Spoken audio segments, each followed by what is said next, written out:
Israel has launched a fresh round of strikes across central Beirut, Lebanon's capital. The strikes hit a Hezbollah rescue facility, killing at least 6 people and wounding 7 others. The attack took place near the Lebanese parliament building. The strike was conducted after 8 Israeli troops were killed near the Lebanese border on Wednesday.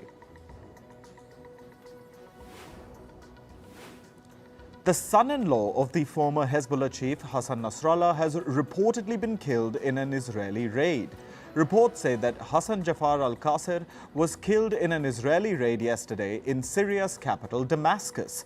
Qasir was reportedly one of the 2 Lebanese people killed in the raid. Israel had targeted a residential building in the Mazeh district of Damascus. Iran's President Masoud Pezeshkian has warned Israel against carrying out a retaliatory attack on his country. He said that any Israeli action will lead to a stronger response from Iran. He added that Tehran was not looking for a war and called for regional peace. The remarks were made yesterday at a joint press conference in Qatar with the country's Emir Sheikh Tamim bin Hamad Al Thani. Iran had launched about 200 missiles towards Israel on Tuesday in response to the killing of Hezbollah chief Hassan Nasrallah. Meanwhile, Iran's Supreme Leader Ayatollah Ali Khamenei has made his first public appearance since the country launched its missile attacks on Israel. He is also scheduled to lead Iran's Friday prayers this week for the first time in nearly 5 years. According to reports, Khamenei was taken to a secure location after the killing of the Hezbollah chief Hassan Nasrallah. Meanwhile, Iran is bracing for Israeli attacks on its nuclear sites. Israel is reportedly planning to target Iran's nuclear enrichment plants. However, US President Joe Biden has opposed Israel's plan. He said that Israel has the right to respond, but it must be done proportionally. Biden added that more sanctions would be imposed on Iran soon. He discussed the sanctions with G7 leaders when the group held a virtual meeting yesterday. Israel's ambassador to the United Nations, Danny Danon, issued a stern warning to Iran at a UN Security Council meeting. He said that the time for empty calls for de-escalation is over. Danon said that Iran's true face is of terror, death, and chaos. Meanwhile, the Israeli Defense Forces struck schools in the Gaza Strip yesterday. Reports say that at least 20 people were killed and dozens were injured in the school bombings. Israel said that it carried out strikes on Hamas command centers. It accused Hamas of using the schools as bases to carry out terror attacks. Israel has barred the UN Secretary-General Antonio Guterres from entering the country. Their foreign minister, Israel Katz, has said that Guterres did not unequivocally condemn Iran's missile attack on Israel. Katz said that Guterres was persona non grata in Israel after his failure to condemn Iran. The UN has labeled Israel's move an attack on the international body. The Yemen-based Houthi rebel group claims to have targeted Israel's Tel Aviv with drones. According to the Iran-backed Houthis, their drones successfully reached their intended targets. However, Israeli authorities have not confirmed the attack.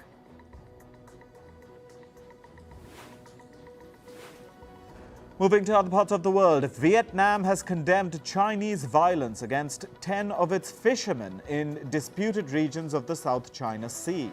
Chinese forces allegedly attacked Vietnamese fishermen with iron bars, stole their fish and equipment worth thousands of dollars. The assault left 4 of the Vietnamese crew members hospitalized. The attack took place near the disputed Paracel Islands. Singapore's former transport minister has been sentenced to 12 months in jail. Former Minister S. Iswaran has been convicted on graft and obstruction of justice charges. He accepted illegal gifts worth $300,000. Iswaran is currently out on bail, but he will begin his jail term on October 7th. This marks the first time a former minister has been jailed in Singapore.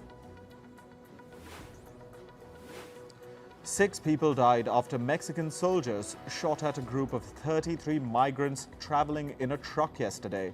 10 others sustained injuries. The incident took place near Mexico's southern border and comes amid mounting pressure from the US to contain migration. The Mexican Defense Ministry has removed 2 of the soldiers who fired at the migrants from their posts. Bangladesh's interim government has recalled 5 of its envoys. The foreign ministry of the country has ordered envoys in Brussels, Canberra, Lisbon, New Delhi, and the permanent mission to the United Nations in New York to return immediately. According to a report, the recall decision could be related to dissatisfaction within Bangladesh's foreign service. Students and protesters clashed with the police on Wednesday in Mexico City. The clashes broke out amid a protest to mark 56 years since the 1968 late Loco Square massacre. The protesters were wearing black masks and they hurled objects at the police around the Mexico City mayor's office. Demonstrators accused the state of complicity in the massacre and criticized the lack of justice. In 1968, security forces attacked a student protest in downtown Mexico City. At least 30 people lost their lives in the massacre. At least 16 people have died and several are missing after a boat carrying about 300 people capsized in north-central Nigeria. The passengers, who were mostly women and children, were on their way to celebrate the Muslim festival of Maulid. The boat was sailing on the river Niger near Mokwa village when the tragic incident took place. In climate news, Typhoon Krathon has made landfall in Taiwan's port city of Kaohsiung. The typhoon brought heavy rainfall and winds moving at speeds of 125 kilometers per hour. Krathon has also forced Taiwan to stay shut for a 3rd consecutive day. Taiwanese authorities have kept educational institutions shut and all domestic flights have been grounded. Days after Hurricane Helene battered the southeastern U.S., a mass of debris has covered the surface of Lake Leo outside Asheville City in the state of North Carolina. The lake surface is covered with trash, comprising of overturned boats, splintered wooden docks, and tree trunks, among other things. Meanwhile, the death toll from the hurricane has reached 180. Millions of Americans are still without electricity, water, and phone services. The ongoing drought in Brazil's Amazon region has cut off transport routes. Locals are forced to walk for hours across dry riverbeds to fetch food and water. The region is witnessing the worst drought on record. Brazilian authorities have declared an emergency in 162 municipalities in the state of Amazonas. The southern African nation of Zambia is witnessing one of its worst droughts in decades. The drought is a result of the El Niño weather phenomenon. It has led to a power crisis in the country. Zambia relies on water reservoirs for 84% of its electricity. Only 13% of its power is generated using coal. In Greece, nearly 600 firefighters are combating a raging wildfire in the Peloponnese region for the 4th consecutive day. The blaze has killed 2 people and torched swathes of forest. Greek authorities have deployed 160 fire engines and 24 aircraft to douse the wildfire. The forest fire has also triggered evacuations in a dozen villages. On to business and tech news. The Indian stock market dropped by over 1.5% today. The Sensex and Nifty indices were dragged down by concerns over a wider war in West Asia. Sensex dropped below the 83,000 mark, while Nifty was trading at around 25,400. Iran's recent missile attack on Israel has caused jitters in markets around the globe. Other Asian market indices exhibited a mixed trend. Japan's Nikkei 225 surged by over 2%. Japanese investors reacted positively to comments from their finance ministry officials. The comments downplayed the likelihood of an interest rate hike in Japan. Meanwhile, Hong Kong's Hang Seng index slipped by over 3.5%. Domestic issues in China and the tensions in West Asia weighed on the markets. Meanwhile, crude oil prices continue to rise. The global oil price benchmark, Brent crude, rose by over 1%. Oil prices were trading near the $75 per barrel mark. This comes as Israeli media reported that the government could target Iran's oil infrastructure. Israel's Prime Minister Benjamin Netanyahu has promised a painful response to Iran's recent missile attack. A Russian court has ordered the freezing of $372 million worth of funds from two American banks. Funds from the Bank of New York Mellon and JP Morgan Chase Bank are being frozen. The order comes amid a case filed by a Russian prosecutor. The case relates to the American banks allowing actions by Ukrainian authorities against a Russian bank. Ukraine ordered a number of Russian banks to wind up operations in the country after the Russian invasion began.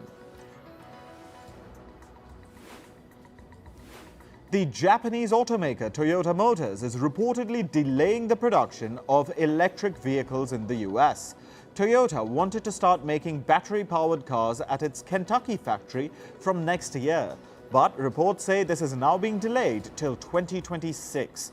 The delay is attributed to design modifications in the car. Meanwhile, the electric car giant Tesla has discontinued the sale of its most affordable American car, the Model 3 compact sedan. The car was priced at about $39,000. It is no longer available for order in the US. Reports attribute this to the new American tariffs on EV parts imported from China. The Tesla Model 3 compact sedan uses several Chinese components. This includes the car's lithium-ion battery. Now, Tesla's cheapest car in the US costs about $42,400. US President Joe Biden has asked East Coast port operators and workers to come back to the negotiation table. His comments come as a strike by about 50,000 port workers entered its second day. The workers are demanding better pay after their last wage contract expired on October 1st. The White House has been urging port operators to provide a fair proposal to the workers.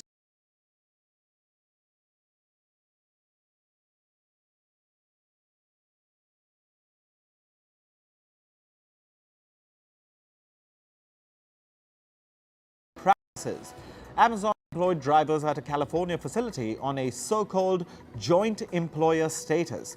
The drivers are under contract with a third-party firm, but they work for Amazon. Last year, when these drivers formed a union, Amazon allegedly terminated its contract with the third party.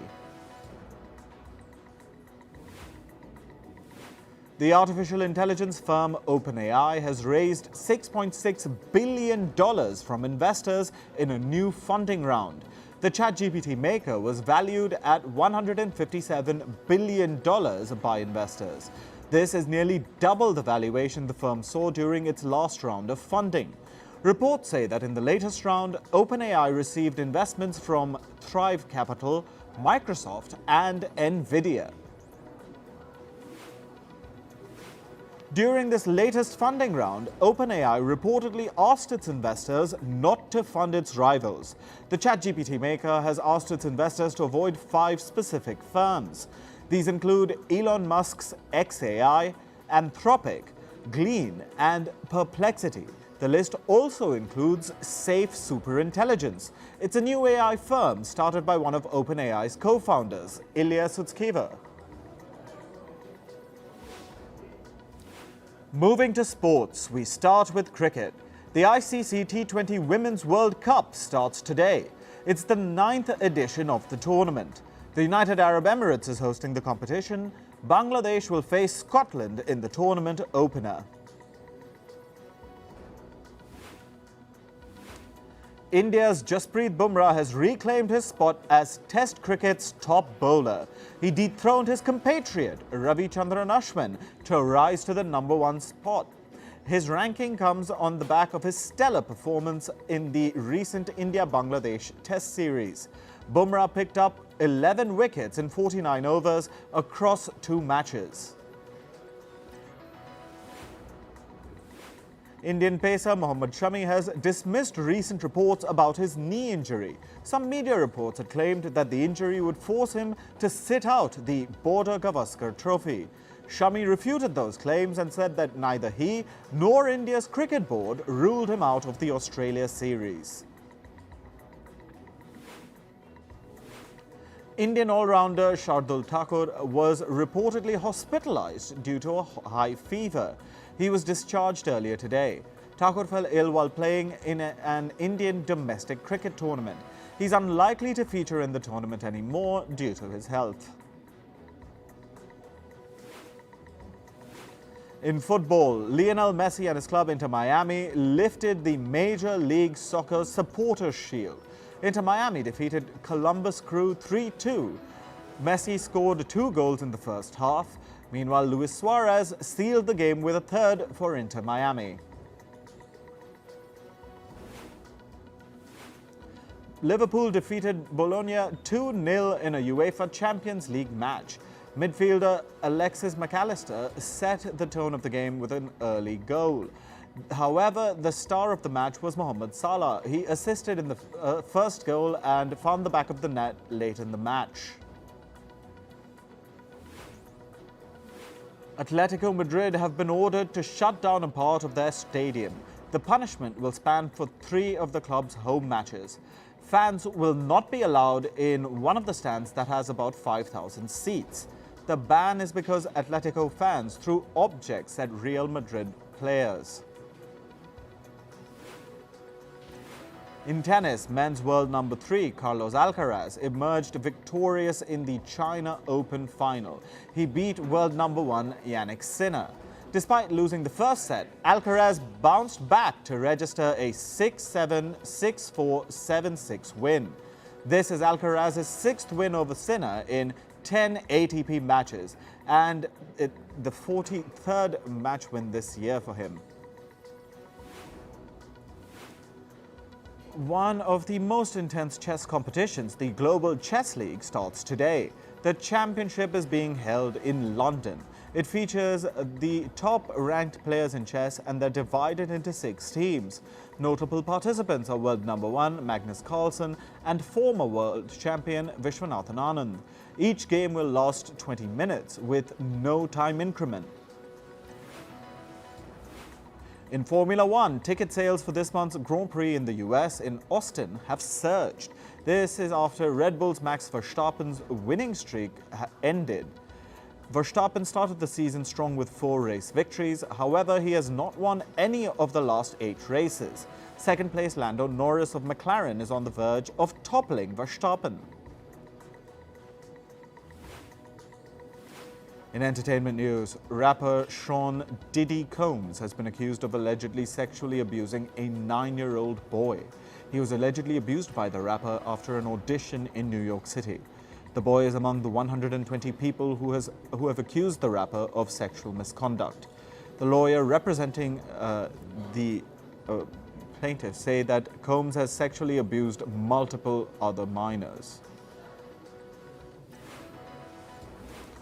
Meanwhile, another woman has accused Sean Diddy Combs of spiking her drink while she was pregnant. The incident took place at the rapper's mansion in Miami. The woman claims that she blacked out at the rapper's house. When she woke up, she had allegedly sustained bruises all over her body. Reports say that the iconic British punk rock band Pink Floyd has signed a music rights deal with Sony. The deal is reportedly worth $400 million. Pink Floyd will sell their recorded music. Sony will also get access to the band's merchandise and artworks on their albums. However, songwriting rights are not part of the agreement. The doctor Mark Chavez, who was charged in the drug-related death of Friends star Matthew Perry, has pleaded guilty. He supplied surgical anesthetic ketamine lozenges to another doctor who provided them to Matthew Perry. Chavez is one of the 5 people charged in Perry's death. The Friends star was found dead in his house in October in 2023. Stranger Things star Millie Bobby Brown took to social media to share her wedding ceremony photos. The actor looked stunning in a white lacy gown, while her husband looked dapper in a Tom Ford suit. She got married to actor Jake Bongiovi this May. The actor Andrew Garfield says that he is open to the idea of playing Spider-Man again if he finds the role full of joy. He further added that the film should have something that has not been done before. Garfield says that he loves that character and it brings him joy. The actor was seen as Spider-Man in 3 movies. Hollywood actor Robert Downey Jr. has made his Broadway debut with the play McNeil. The play revolves around themes like artificial intelligence, plagiarism, and copyright infringement. In an interview, he said that he found a confidence boost for stage from his performances in Oppenheimer and The Sympathizer. The Iron Man star also sought advice from Bradley Cooper. According to Amazon Prime Video, Season 2 of The Rings of Power has reached 55 million viewers in a month. Officials from Amazon said that the UK is among the top regions for the show's audience. The company previously reported that the show got 40 million in viewership in 11 days. Season 2 of the show launched on August 29th. Rugrats, the classic cartoon from the 1990s, is reportedly getting a live-action adaptation. The show follows a group of toddlers and how they spend their adventure-filled days. Previously, 3 animated films have been made based on the show.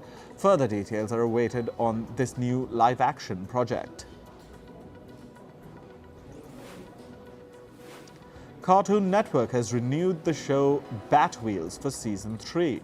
The show is about superheroes and their vehicles, and how they defend Gotham City from evil. This is the first ever Batman series for a preschool audience. The show aims to teach school-going children the values of self-confidence and teamwork.